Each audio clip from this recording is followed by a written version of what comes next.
Good evening everyone and welcome back to another video. I want to talk to you about three things in this video. Two of them are linked with Gaza and the other one is linked with Syria. I'm going to start off with Gaza. Firstly, Israel dropped leaflets on all of the citizens in Gaza City to evacuate, to leave their homes immediately because there's going to be a very intense campaign in Gaza.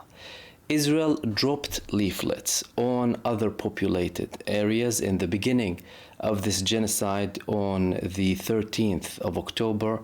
They dropped leaflets across all the northern parts of Gaza asking everyone to leave to the south, supposedly to safe havens, like there is any safe haven in Gaza. Now they're doing the same thing with the population in Gaza City, with them having attacks on every part of Gaza. Now they're telling them go back to the south again. They're attacking the south.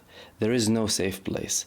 They recently attacked an UNRWA school, killing children, infants, babies, and women. They continue their barbarism in every part of Gaza. But they're trying to make the population panic again and get tired of all of this genocide that's going on, and again apply more pressure on Hamas during the negotiations, because we're reaching a very crucial point in the negotiations. Obviously, the majority of the people did not listen. They faced this psychological warfare on an ongoing basis from Israel. Israel used to drop leaflets on the Gazan population even before the war, asking them to pass information to Israel to try and recruit people and to try and blackmail people in the community, including children. That's the first thing that I want to talk to you about. Secondly, obviously Israel is in a couple of parts of Gaza now, but they established a base in RAFAH, one of their command bases. The main command base in RAFAH is somewhere that Israel has a lot of interest in remaining in, alongside the Philadelphia corridor and other parts of Gaza.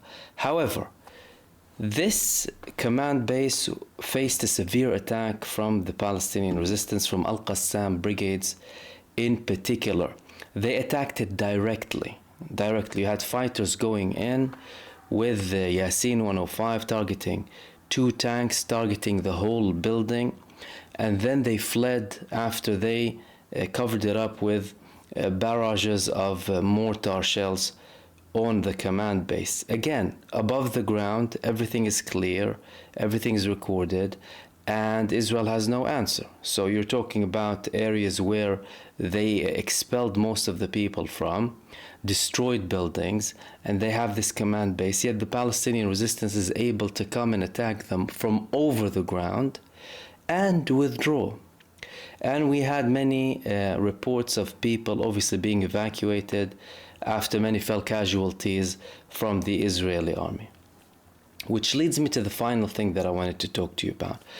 Yesterday we had a publication of Hezbollah's second episode of what they call the Hudhud, or their UAV that gathers information, intel, and images across of Israel. They published one initially with the most strategic and sensitive places all across the northern part of Israel leading up to Haifa and Haifa port, detailed information including air defense systems, batteries, military industrial complex location, a refinery, oil, energy, everything you can think of.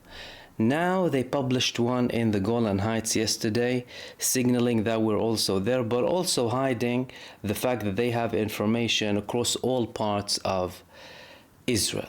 And we had a movement from the Syrian army. Now Israel attacked the Syrian army today in the Golan Heights. Israel's claim was that the army came to an area that is disputed, and it was agreed upon previously that they do not come to this area. So they attacked them, and there were reports that several were killed. Clearly there's an organized situation here between Hezbollah and Syria. Yesterday we obviously had the massive barrage of missiles on the Golan Heights alongside other parts of the north, of course, And now we have these movements from the Syrian army, and Israel is using that to attack Syria.